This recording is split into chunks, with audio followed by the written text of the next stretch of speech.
دابا عمرها ما تزوجت، مام عندها تبليه وكتصلي وبغات تشول الناس ما بين 32 عام و40 عام، ما بين 32 عام و40 عام. هي كتقول انه لا تزوجت بغات تقابل راس دارها وتقابل الزوج ديالها وتقابل وليداتها في المستقبل، لما لا ان شاء الله تعالى. فهذه هي النيه ديالها. اذا اللي بغى يتزوج بها ومهتم بهذه السيده على سنه الله ورسوله يكتب لي مهتم، غادي نطلعوا. تفضل السي سعيد، اللي مهتم بها تفضل خويا.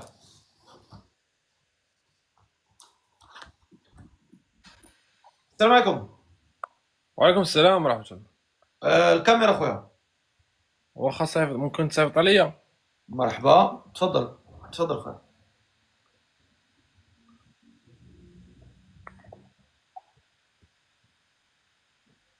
السلام عليكم. مسح اخر الكاميرا ديالك. واخا.